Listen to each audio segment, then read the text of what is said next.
What's up, sunshine? Welcome to the show. I'm Coy Wire. This is CNN 10. We have some of the top news stories from around the world for you this Tuesday, January 6th. Let's get to it. We begin with an update on the situation in Venezuela as details about the country's future begin to emerge after its president, Nicolas Maduro, was taken into custody by U.S. military forces.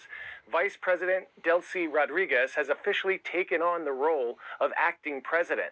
After initially condemning the capture and removal of Maduro, she has appeared to soften her tone towards the U.S., promoting a, quote, agenda of cooperation during her first Council of Ministers meeting. The shift comes as White House officials are attempting to clarify President Donald Trump's recent comment that the U.S. will, quote, run Venezuela until a proper transition can take place. It's not running, it's running policy. The policy with regards to this. We want Venezuela to move in a certain direction because not only do we think it's good for the people of Venezuela, it's in our national interest. Meanwhile, Venezuelan opposition leader Edmundo Gonzalez has released a video referring to himself as commander-in-chief and calling on the military to uphold the results of the 2024 election. Most Western governments acknowledged his victory over Maduro in that contested election. As Commander-in-Chief, I remind you that your loyalty is to the Constitution, to the people, and to the Republic. This is a historic moment, and we are approaching it with serenity, clarity, and democratic commitment. His ally, Maria Corina Machado, just won the Nobel Peace Prize for her work as an opposition leader. As questions remain over who will indeed lead the country of more than 30 million people, there is also uncertainty hanging over the oil-rich nation's petroleum industry. Our Rafael Romo has a look at exactly how much oil Venezuela is sitting on and how it could influence the country's future. How much oil does Venezuela have? According to the U.S. Energy Information Administration, the South American country is sitting on a massive 303 billion barrels worth of crude oil. In fact, Venezuela leads all countries, even outnumbering Saudi Arabia and representing almost 20% of global reserves in 2023. In announcing the capture of Nicolás Maduro, President Donald Trump said that American oil companies are going to invest billions of dollars in Venezuela and fix the badly broken infrastructure.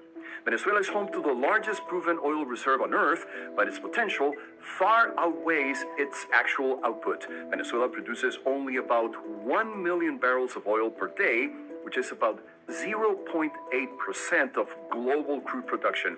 That's less than half of what it produced when Maduro took control of the country in 2013, and less than a third of the 3.5 million barrels it was pumping in 1998, just before Hugo Chavez and the socialist regime took over. Most of Venezuela's oil, about 68%, is bought by China, followed by the United States with 23% and Spain and Cuba at 4% each. While Venezuelan oil could be particularly beneficial to the United States, it could take years at an incredible expense, as the kind of oil Venezuela is sitting on requires special equipment and a high level of technical prowess to produce. Now to California, where a series of powerful winter storms have made for a soggy start to the new year in parts of the Golden State. A combination of torrential rain and record-breaking king tides led to flooding in multiple coastal and northern counties, spurring mudslides, flooding roadways, and leaving some drivers stranded. King tides occur when the moon is in its closest position to Earth, creating a stronger gravitational pull. The natural phenomenon left parts of the Bay Area swamped with waters as high as 3 or 4 feet. Officials also forecast up to a foot of snow in the mountains as California endures its wettest winter in years after an unusually dry autumn. I was out west for the Rose Bowl parade last week, and sunny SoCal was soggy. It was only the second time the parade had seen rain in 70 years. Pop quiz, hot shot. What is the world's largest fish market? Billingsgate Fish Market in London, Toyosu Market in Tokyo, La Nueva Liga in Mexico City, or Fulton Fish Market in New York? If you said Toyosu, you're right. Formerly known as Tsukiji, Toyosu handles thousands of tons of seafood daily, and its auctions set the benchmark for global seafood prices.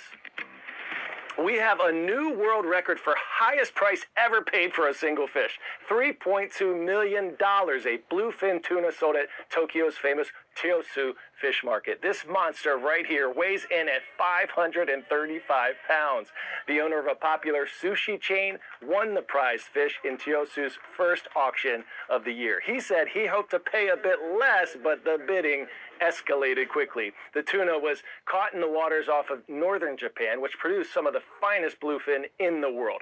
Once threatened by overfishing, bluefin tuna stocks are showing signs of recovery thanks to significant conservation efforts. Music to sushi lovers' ears. In aviation news, our Alexandra Scores has a report breaking down plane de-icing, the process of removing ice, snow, or frost from an aircraft's wings, tail, and control surfaces. She takes us through the whys and hows and explains that this wasn't always a routine safety procedure. In 1982, a routine flight turned into a national tragedy. Air Florida Flight 90 struggled to take off during a heavy snowstorm in Washington, D.C., and then it crashed moments later. The tragedy exposed a critical weakness in winter operations. In the years that followed, the FAA moved to standardize de-icing and anti-icing procedures across the industry. Today, that responsibility falls to a specialized crew of de-icers. They brave the cold to make winter travel possible. At Chicago O'Hare alone, teams can de-ice more than 300 planes a day, most of them right at the gate. It's a delicate balance and controlled chaos. Planes can accumulate thick layers of ice overnight, which can reduce lift on takeoff and increase drag. This can also harm the plane's engines. It's really cold, the ice might be really stubborn, it might take a long time to get the ice off. So it all depends on the conditions. This orange liquid is a glycol mixture called Type 1 de-icing fluid. It's a hot liquid that melts snow and ice off the plane. When it's snowing, the whole airplane gets Type 1 to get the snow off, and then Type 4 to keep the snow off. Type 4 is a green solution to prevent additional snow from accumulating. Once it's applied, the clock starts ticking before the plane must take off. The conditions are what dictates how long the anti-icing fluid holds before the fluid fails. And when the fluid fails, the aircraft must be re-de-iced and re-anti-iced. I think I've de-iced one airplane upwards of 6 or 7 times. The same airplane, the same flight, just because of the way the conditions were. The pilots ultimately make the call on whether their aircraft is safe to fly. I just noticed here, they'll have to get this de-iced. Oh, well, see that? They won't take that off. That's just some rime ice. I just noticed that. Should take only a second to get in there. If you're delayed this winter, know that crews are working hard to get you safely to your destination.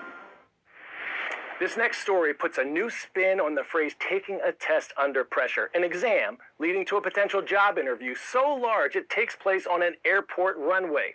Drone footage from Sambalpur in India shows thousands of applicants sitting on an airstrip for the first round of a law enforcement recruitment exam last month. With no desks, no chairs, these candidates, they take the exam right there on the tarmac. The exam only requires basic qualifications, and with unemployment being a nationwide problem, huge crowds turn out to take a crack at earning these government jobs. Officials used the airstrip simply because it was one of the only places large enough to host everyone at once.